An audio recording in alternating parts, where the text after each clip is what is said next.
Ito po yung pinaka-box dito, ito. Ang tawag po dyan ay body or katawan. Ito namang parang buntot sa taas at sa baba, yung dalawang yan, ang tawag po dyan ay wick or shadow. Wick or shadow. Ibig sabihin, upper wick and lower wick. Upper shadow o lower shadow. Now, ang representation po ng upper wick and lower wick, halimbawa ito ay 1 hour time frame. Sa loob ng 1 hour, yung upper wick is the representation of the highest price na naabot niya during that 1 hour. And yung lower wick is the representation of the lowest price na naabot niya during that 1 hour. Kung halimbawa 1 hour time frame to. That's it. Now, paano po yung pag-distinguish dyan kung bullish or bearish candle? Okay? Number 1, halimbawa, for example, kayo ng umaga, sabi natin 6 a.m. to nag-start. Example, nag-start siya ng open na to. Open ng price dito sa price na to. 2669.72. Sa loob, halimbawa, ng isang oras, umakyat siya dito, bumaba dito. Siyempre, hindi naman po porket bullish yan, mako-form agad yan. And dito siya nag-close. Pansinin niyo po yung opening and closing. Ito yung opening, ito yung closing. Ano napansin niyo? Tumaas.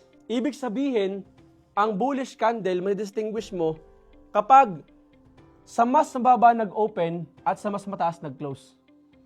And essentially, yung sunod na candlestick dyan, kasi sunod-sunod na yun, per hour, halimbawa to, 1 hour to. Yung sunod na, halimbawa to, halimbawa to, pang 2 p.m. na candle, nabubuo na kasi malapit na mag 2 p.m., 1:33 na halimbawa, nabubuo na. Assuming nabuo siya ng ganito, dito siya nag-close. Yung pang 3 p.m., yung sunod na candle, kung saan nag-close yung previous, dun mag-open yung bago sa presyong yan. At kung dyan siya nag-open sa mas mataas, at dito naman nag-close, yun naman yung bearish. Ibig sabihin yung pagkabasihan mo dyan yung body. Ang basihan mo lang sa upper wick and lower wick, yung pinakamataas at pinakamabang nabot niyang presyo during that time.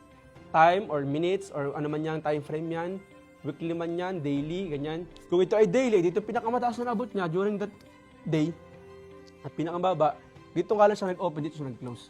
Okay? So, in this case po, bibigyan ko kayo ng activity. Okay? Kasi pwede mong sabihin, Coach, kapag bullish, blue. Kapag bearish, red. Yun na lang, para hindi na ako mahirapan. So, bakit po namin tinuturo sa inyo yung concept? Para price action-wise, pagdating nyo ng sophomore, pagdating nyo ng nag-a-analyze na kayo ng market, nai-imagine nyo po or nakikita nyo kung sinong mas may control. Pag sinabing sinong mas may control ng market, sino po yung mas lamang?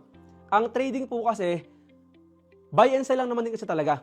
Ngayon, kung mas may control po yung mga buyer, saan kayo kakampi? Sa mas malakas, sa mas mahina? Siyempre sa mas malakas. Kaya nga po ang tawag bias. Balimbing kayo. Kung sino yung mas malakas doon kakampi, doon ka pupunta, edi buy ka rin.